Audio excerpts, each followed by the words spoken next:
इस वक्त मैं मौजूद हूँ मेव आर्मी दिल्ली अध्यक्ष आज मोहम्मद कुरैशी साहब के पास। और हम जानते हैं कि जो अभी अमेरिका इजराइल के माध्यम से जो ईरान पे जो हमला हुआ, खामेनी साहब के मौत के बाद जो जंग रुकने का नाम नहीं ले रहे, जो मासूमों का 150 बच्चों की जान गई है, उसके बाद ईरान ने जो कसम खाई है कि हम मर मिटेंगे कफन बांध के, उसका ये जानते हैं आस मोहम्मद कुरैशी से कि जंग रुकने वाली है या बढ़ने वाली है। शुक्रिया नाजिम साहब, आपने आकर हमारे भी एक विचार जानना चाहा, उसके लिए बहुत बहुत शुक्रिया।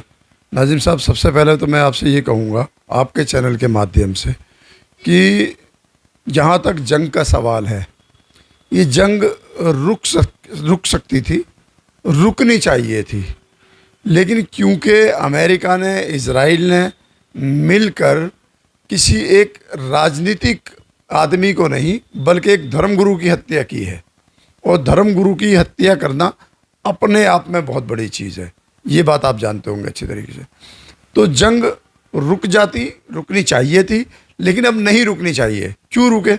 आप किसी के धर्मगुरु की हत्या कर दो, आप किसी के देश में घुसकर वहाँ के बच्चों के स्कूल के बच्चों के ऊपर आप मिसाइल मार दो, उसके बाद में आप कहो कि जंग रुक जानी चाहिए। आप तेल के खेल के लिए आप किसी के देश पे हमला कर दो, आप तेल के खेल के लिए एक दूसरे देश के राष्ट्रपति और उसकी वाइफ को उठाकर ले आओ। क्यों रुके जंग?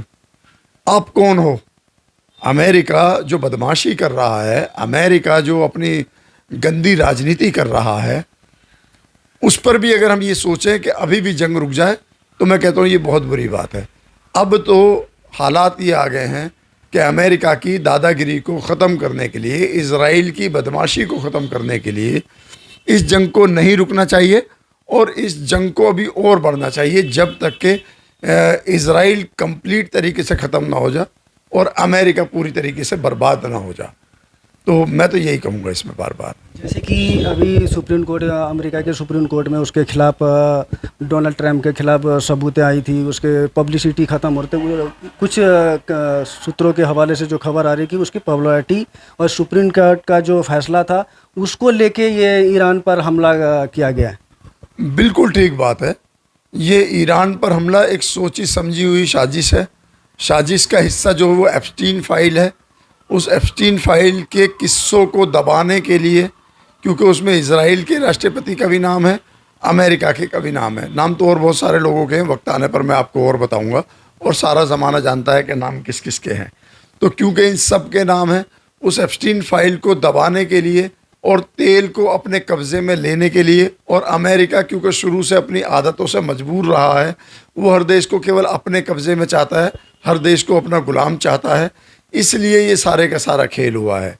आप देखिएगा बाकी के देश जो उसका साथ दे रहे हैं, मुझे ये बात बताने में बिल्कुल भी हिचक नहीं है, उन सब के राष्ट्रीय राजनायकों का, उन सब के प्रेसिडेंट या प्रधानमंत्री जो भी उसमें उन देशों में हैं, उन सब का एप्स्टीन फाइल में पूरा बराबर का हाथ है। वो सारे के सारे लोग उसमें शामिल हैं जिनके भी नाम उस एप्स्टीन फाइल में हैं। तो ये जो खेल है, ये तेल का और एप्स्टीन फाइल का खेल है।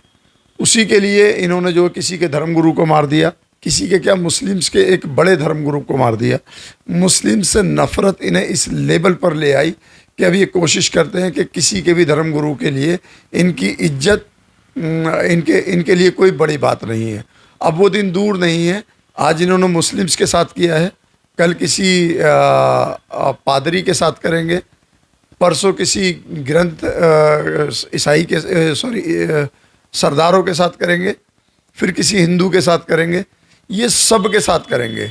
तो मैं तो कहूँगा दुनिया के तमाम लोगों से कि अगर आपने अपने धर्म को भी बचाना है, आपने इस दुनिया में रहकर इंसानियत को भी बचाना है, आपने इस दुनिया में रहकर एजुकेशन को भी कंप्लीट करना है, तो ऐसे लोगों को अब छोड़ा ना जाए, यही कहना चाहूँगा। जैसे कि ईरान का और भारत का रिश्ता बेहतर रहा है, 60% तेल का आयात इंडिया को आता है, लेकिन कुछ लोग यहाँ कहना है कि अमेरिका या इजराइल मार रहा है उसको, ईरान को, तो और अच्छा कर रहा है। तो किस नज़र से देखते हैं? देखिए, ये तो आप जो बात कर रहे हैं, ये कह रहे हैं कुछ गंदे अंडों की, मैं उन्हें गंदे अंडे कहता हूँ। जो अंडे गंदे हो जाते हैं और उसके बाद में उनका कोई मामला नहीं होता ना, और वो फिर भी पैदा हो जाते हैं, ये ऐसे लोग कर रहे हैं। वरना तो सही मायने में तो जो ईरान ने भारत का साथ दिया है, चाहे वो कश्मीर का मुद्दा हो, चाहे तेल सस्ता देने का मुद्दा हो, चाहे किसी भी मुद्दे पर, जब जब ईरान की हमें ज़रूरत पड़ी, ईरान हमारे साथ खड़ा रहा। ये सब लोगों को नहीं पता है बात, और कुछों को पता है तो वो दबाना चाह रहे हैं। असल में हमारे देश में एक अजीब सा माहौल छिड़ गया है कि अगर मुसलमान है और कहीं उसके खिलाफ कुछ जा रहा है तो हम उसके साथ हैं। ये कुछ लोग हैं, सारे लोग नहीं हैं। तो मैं सारे लोगों को नहीं कह रहा हूँ, ये कुछ लोगों के लिए कह रहा हूँ कि उन्हों को, जिनको पता ही नहीं है कि क्या है हमारी उनकी राजनीतिक चीज़ें क्या रही हैं, हमारा और ईरान का रिश्ता क्या रहा है, अगर उस रिश्ते को मद्देनज़र रखा जाए तो कोई भी इंसान ऐसा नहीं है जो ईरान के ख़िलाफ़ है। ये कुछ गंदे अंडे हैं जो इस तरीके की हवा बना रहे हैं, बनाने की कोशिश कर रहे हैं, उनको बनाने दीजिए। जैसे कि इस तरह के मामले इंडिया में